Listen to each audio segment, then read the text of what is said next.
أهلا بكم في هذه الحلقة 109 من برنامج لحظات قرآنية، وهي تتحدث عن نوع آخر ممن هو أظلم، وهذا هو النوع الذي يتخصص في منع مساجد الله أن يذكر فيها اسمه.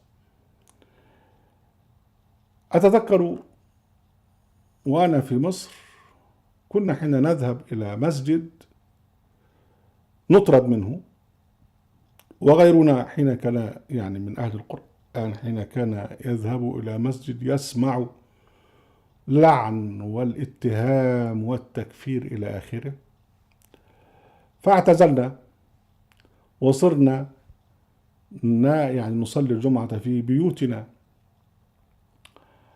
فجاء القبض علينا بسبب أننا نصلي في بيوتنا.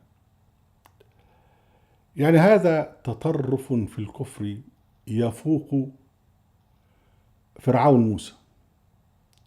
فرعون موسى بكل ما معه من جبروت، لكنه لم يتدخل في عبادة بني إسرائيل، في صلاة بني إسرائيل في بيوتهم. الله سبحانه وتعالى يقول: فما آمن لموسى إلا ذرية من قومه على خوف من فرعون وملئه أن يفتنهم. الفتنة هنا بمعنى الاضطهاد في الدين. وأن فرعون لعال في الأرض وأنه لمن المسرفين. هو طبعا اتضح بقى أن مبارك والنظام العسكري في مصر أشد كفرا من فرعون موسى. وقال موسى: يا قوم إن كنتم آمنتم بالله فعليه توكلوا وإن كنتم مسلمين. فقالوا: عليه توكلنا ربنا لا تجعلنا فتنة للقوم الظالمين ونجنا برحمتك من القوم الكافرين. بنؤكد برضو لكلمة فتنة هنا بمعنى الاضطهاد.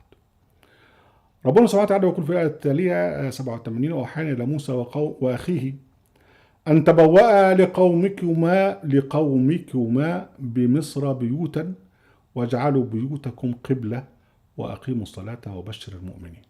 اختاروا بيوت وصلوا فيها بعيد عن آذان أمن الدولة بتاع فرعون موسى. وفعلا اختاروا بيوت سرية وقعدوا يصلوا فيها، وهم بيصلوا فيها بقى موسى يدعو ربه إن ربنا ينتقم من فرعون.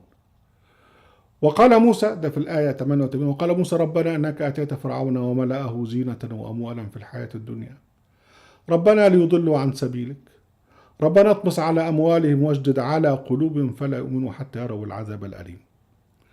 وجاءهم الوحي بأن ربنا استجاب، قال: قد أجيبت دعوتكما فاستقيما ولا تتبعان سبيل الذين لا يعلمون. بعد كده بقى الاستجابة: وجاوزنا بني إسرائيل البحر فاتبعهم فرعون وجنوده بغيا وعدوا حتى إذا أدركه الغرق قال آمنت أنه لا إله الذي آمنت به بنو إسرائيل وأنا من المسلمين. وقيل له الآن وقد عصيت قبل وكنت من المفسدين فاليوم ينجيك ببدنك لتكون لمن خلفك آية.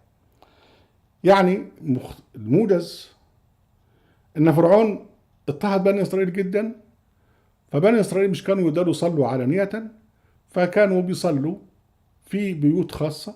وفي هذه البيوت بقى شعروا بحرية إن موسى يدعو على فرعون، وربنا استجاب له دعواه وأهلك فرعون وقومه وأغرقهم في البحر.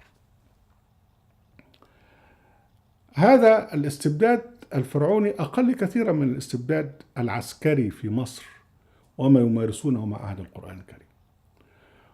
وهو بالضبط ما كانت تمارسه قريش بعد أن هاجر النبي محمد عليه السلام والمؤمنون معه إلى المدينة. كان هناك نفر من المؤمنين ظل في داخل مكة، فالمشركين بتوع مكة خاصة الأمويين كانوا يمنعونهم من دخول المسجد. وربنا سبحانه وتعالى قال في الآية 114: ومن أظلموا. هنا بقى نخش بقى في موضوع ومن أظلموا، زي ما نظام افترض الله كذا وكذا بياتي برضو النوع الثاني اللي هو بيمنع مساجد الله أن يذكر فيها اسمه. يقول سبحانه وتعالى: ومن أظلم ممن منع مساجد الله أن يذكر فيها اسمه وسعى في خرابها أولئك ما كان لهم أن يدخلها إلا خائفين لهم في الدنيا خزي ولهم في الآخرة عذاب عظيم. لما تعمل أنت المسجد بقى تعمله قاعدة عسكرية كما يحدث في مساجد الضرار في هذه الأيام. مساجد السنة قاعدة عسكرية للسنيين، ومساجد الشيعة قاعدة عسكرية للشيعة، وحتى بيدمروا المساجد بينهم وبين بعض. انت كده بتعمل ارهاب. تعمير المساجد يكون بذكر الله سبحانه وتعالى فيها، لكن هذه مساجد الضرار لا يكون فيها ذكر إلا بقى للإله اللي عملوه سموه محمد والخلفاء اللي مش عارف ايه، او لعلي ومش عارف ايه. ده يعتبر خراب، لان دي اصلا دي مساجد الله. لكن حين يذكر فيها اسم غير الله سبحانه وتعالى، ده خراب.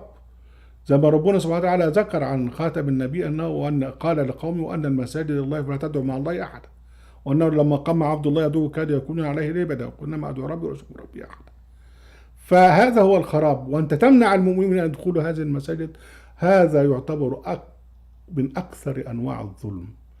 عشان كده ربنا سبحانه وتعالى بيقول ولله المشرق والمغرب فاينما تولوا فثم وجه الله ان الله واسع عليم. يعني اذا انت منهدة تخش المسجد ده، ماشي في اي حته صلي، الله يتقبل صلاتك طالما ان الصلاه فيها خشوع، وطالما انك تقيم الصلاه بالتقوى فيما بين اوقات الصلاه، الله سبحانه وتعالى سيقبل صلاتك. ومش فيش داعي ان انت تروح مساجد الضرار هذه، طالما انت يعني سيطر عليها اولئك الظلمه.